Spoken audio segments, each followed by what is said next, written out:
16 या 17 कब है जन्माष्टमी की तिथि, जिसको लेकर हमने कंफ्यूजन क्लियर की। सबसे बड़ी बात कि व्रत अगर आप कर रहे हैं तो आपको 16 तारीख को करना है और 16 और 17 की दरमियानी रात को आप जन्माष्टमी के इस पर्व को मना सकते हैं। तमाम खास मेहमान हमारे साथ लगातार जुड़े हुए हैं। मैं बद्री जी महाराज आपके पास आना चाहूंगी। मैंने यहाँ पर जिक्र किया अलग अलग तरह के कृष्ण भक्त होते हैं, जो कई राधा कृष्ण को मानते हैं, कोई सखा के रूप में उनकी भक्ति करते हैं, कोई गुरु के रूप में उनको मानते हैं, अलग अलग तरह से। बड़ी बात यह है कि आप उनको किस रूप में देखते हैं। क्या कुछ हम श्री कृष्ण से सीख सकते हैं? कितने तरह के भक्त आपने देखे हैं? हमारे यहाँ सबसे बड़ा यदि कोई भगवान का स्वरूप है वो प्रेम। प्रेम हरि को रूप है, त्यों हरि प्रेम स्वरूप। एक होए द्वे में लसें, ज्यों सूरज और धूप। भगवान ही प्रेम है और प्रेम ही भगवान है। हमारे यहाँ जितनी भी लीलाएं हुई, एक से एक बढ़कर लीलाएं हुई। यहाँ तक कि एक भक्त ने भगवान को बांध दिया, जो है उखल बंधन लीला। केवल उन्होंने गलती क्या की थी कि माँ ने उनको गोद से उतार दिया दूध पीते पीते। क्यों कि उनके प्रिय जो दूध है वो उफान लेकर के और नीचे उसमें अग्नि में गिरने वाला था। दासी ने आवाज दी तो मैया ने बड़े जल्दी कृष्ण से ज्यादा कृष्ण की सेवा मानते हुए, इसको कहते हैं प्रेम। कृष्ण के सामने सेवा दिखाना प्रदर्शन हुआ, लेकिन कृष्ण को नीचे उतारा गोद से दूध पीते हुए, और वो दूध जिससे कृष्ण की पुष्टि होनी थी, सेवा होनी थी, उसको उतारने चली गई। बस कृष्ण उस प्रेम के भूखे थे जो माँ के हृदय के भीतर भरा हुआ समुद्र था, जो स्तनों में होकर चला और जिसको अब वो पान कर रहे थे। और उससे जब वंचित माँ ने कर दिया तो उनको गुस्सा आया। उन्होंने सोचा मेरे और माँ के बीच में दूध दही बीच में कैसे आ गया। तो उन्होंने जो दही की मथानी जिसको मथ रही थी, नीचे लगा हुआ लोड़ा उठाया, उसके ऊपर पटक कर तो फोड़ दिया। सबरा दही बगर गया। दूसरे छोर पर चले गए और वहां एक कमोरी टंगी हुई थी, छीके पर उखल लगा कर चढ़ गए, निकाल कर फेंकने लग गए, बंदर खाने लग गए। माँ आई, बोले बड़ी गुस्सा आई लाला को, भाई मथानी तोड़ के चला गया। तो फिर उन्होंने देखा कि वो दूसरी गलती और कर रहा है कि माखन निकाल कर बंदरों को खवा रहा है। तो एक छड़ी लेकर के माँ आज सोचा कि मेरे ददिया सास के जमाने की मथानी इसने तोड़ी है, इसलिए मैं दंडित जरूर करूंगी। छड़ी लेकर चली और माँ को छड़ी लेकर आते हुए उनके रौद्र रूप को देखकर कृष्ण उखल से कूद के भागे। अब मैं आपको ये बता रहा हूँ कैसा प्रेम है हमारा ब्रजवासियों का, कृष्ण का हमारे प्रति, भक्तों के प्रति। भगवान आगे आगे, मैया पीछे पीछे, पसीना पसीना हो गई। अंत में मनसुखा मिला। मनसुखा से कहा लाला रे, या लाला आज पकड़ के दे दे। बोले क्यों? बोले आज याने मेरी ददिया सास के जमाने की मठानी तोड़ दी थी। मनसुखा बोलो मैयारी तेने कभी मुझे भरपेट माखन खवायो का, मैं क्यों पकड़ के लाऊं? तो मैया बोली अच्छा ये चतुर आए, मन में सोची अच्छा तो भरपेट माखन खवाऊंगी आज, तू पकड़ के लाए दे। और जाए के लाला को पकड़ लियो। तो कन्हैया बोले क्यों भाई मनसुखा क्यों पकड़ो तेने मुँह को?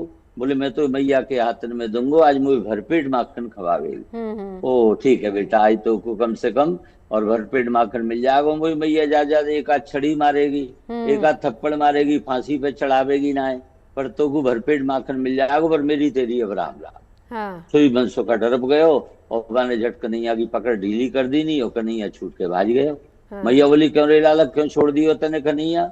मैया मैं कहा करूं, तने इतना माखन बागू खवायो, शरीर बाको इतना चीकनो हो गयो, सटक गयो। तो मैया समझ गई इनकी मिली भगत है। फिर मैया ने दौड़ लगाई। मैया थक गई। मैया बोली लाला मेरे हाथ में आ जा। बोले नहीं आऊंगो। नहीं आवेगो? बोले नहीं आऊंगो। बोले तोकू सतयुग के भक्तन की सौगंध है। कन्हैया ने विचार किया सतयुग में तो भक्तन की भीड़ और ढेर लगो रेगो भीड़ बनी रहेगी, या लिए उनने सतयुग के भक्तन की सौगंध नहीं मानी, फिर भगवे लग गए। फिर मैया ने कहा दौड़ी, बोले लाला रे हाथ में नहीं आवेगो? बोले नहीं आऊंगो। बोले तो कुछ द्वापर के भक्तन की सौगंध है, परंतु त्रेता के भक्तन की सौगंध है। परंतु कन्हैया ने विचार किया कि सतयुग में भी बहुत तेरे भक्त होंगे और त्रेता में भी कोई भक्तन की कमी ना रहेगी। वो या लिए फिर कन्हैया हाथ में नहीं आए, फिर भज चले। फिर मैया ने द्वापर के भक्तन की सौगंध चढ़ाई। मैया ने विचार किया बोले द्वापर में भी काम चल जाएगा भक्तन को, या लिए फिर भग लिए। फिर मैया बोली लाला रे नहीं आवेगो हाथ में? मैया नहीं आऊंगो। अच्छा? बोले तो को कलयुग के भक्तन की सौगंध है। तब कलयुग के भक्तन को मान बढ़ावे के लिए भगवान ने विचार किया कलयुग में भक्त तो होंगे रंधाबाजी, लेकिन कैसे भक्त होंगे? हाँ। बोले कोई पत्नी भक्त होगो, कोई धन को भक्त होगो, कोई व्यापार को भक्त होगो, मेरो भक्त कोई हाँ। कलयुग में है जाए। या लिए कलयुग के भक्तन को मान बढ़ाए के लिए भगवान हाँ। हाथ में आए। और हाँ। मैया ने फिर वो रस्सी से बांधे तो बार बार 2 अंगुल रस्सी छोटी होती चली गई, क्योंकि हाँ। भगवान केवल भक्ति के बंधन में आने वाले हैं, प्रेम के बंधन में आने वाले हैं। जब तक ये 2 अंगुल की दूरी रहेगी तब तक आप भगवान को बांध नहीं सकते हैं। और उनको भगवान पा जब भी नहीं बंधन में सकते, आए बिल्कुल। तो ये बहुत अद्भुत लीला भगवान मैं के यही जीवन से की ना, हुई। बद्रीश जी महाराज, आपने बड़ी अच्छी बात की, आपने इसको कलयुग के साथ किया है। अब मैं कलयुग के भक्तों का जिक्र करना चाहूंगी, उस पर वान्या जी अपनी बात रखिएगा। देखिए, हम जब गीता के संदेश की बात करते हैं, कुछ एक संदेश जिसमें ये कहा जाता है कि जाहिर सी बात है, आप गीता पढ़ते हैं, सेटिस्फैक्शन होती है, एक बहुत बड़ा हम कह सकते हैं कि काउंसलिंग एक तरीके से बुक है। आप जब भी किसी परेशानी में घिरे हो, आपको आपकी परेशानी का हल उसमें कहीं ना कहीं मिल जाता है। लेकिन यहाँ पर ईमानदारी से काम करने का संदेश मिलता है, आंतरिक खुशी और काम में संतुष्टि, धर्म, सत्य, न्याय के पथ पर चलने की प्रेरणा मिलती है। यहाँ कलयुग की बात यहाँ पर कर ली। आज के दौर में ये गीता कितने इंपॉर्टेंट है, कितने लोग इस पर अमल कर पाते हैं। हम हाथ में ले लेते हैं, हम पढ़ लेते हैं, लेकिन बात तो तब है ना कि अगर आप उस पर अमल करें।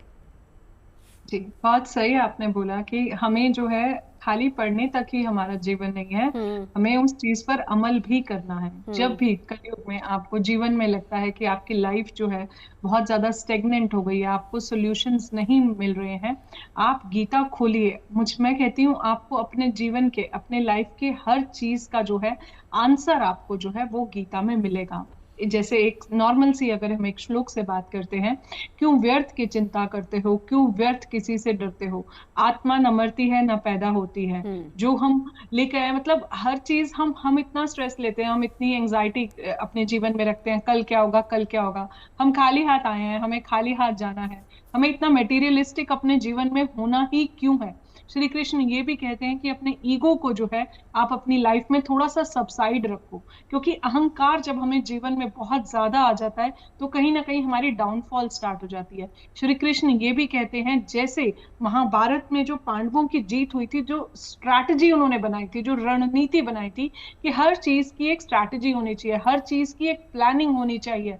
जुल्म सहना भी पाप है, अगर आपके साथ लाइफ में कुछ गलत हो रहा है तो आपको अपनी आवाज भी उठानी है। श्री कृष्ण एक मित्रता भी बताते हैं कि एक अच्छी फ्रेंडशिप जो है कैसे निभाई जाती है। कलयुग में जैसे जो मित्रता है वो बहुत ज्यादा एक सेल्फिश मोड रहता है, कि कहीं ना कहीं एक पर्पस है फ्रेंडशिप का भी, कि मुझे जो चीज चाहिए तो इसलिए वो फ्रेंडशिप है, तभी उसकी जो लाइफ होती है वो लंबी नहीं होती है। एक्सेप्शंस आर एवरीवेयर, लेकिन श्री कृष्ण जो है हमें मित्रता करना सिखाते हैं कि एक सच्ची मित्रता जो है वो हमें जीवन में कैसे करनी चाहिए। श्री कृष्ण ये कहते हैं, हम आज बहुत ज्यादा गिव एंड टेक मोड में चलते हैं कि मैं इसको ये दूंगा तो एनर्जी एक्सचेंज मुझे ये मिलेगा, लेकिन अगर यही हम अपने सिर्फ कर्मों पे फोकस करें, आउटपुट को हम ईश्वर पर छोड़ दें, सरेंडरिंग मोड, की उस पर भी तो थोड़ा सा भरोसा होना चाहिए, जिसने हमें पैदा किया है हमारी रक्षा भी वही करेगा। तो कहीं ना कहीं आज की डेट में हम फेथ को लूज करते जा रहे हैं। तो ऐसा नहीं होना चाहिए, हमें बहुत ज्यादा फेथ होना चाहिए। श्री कृष्ण ने हमें रिश्तों की महत्वता,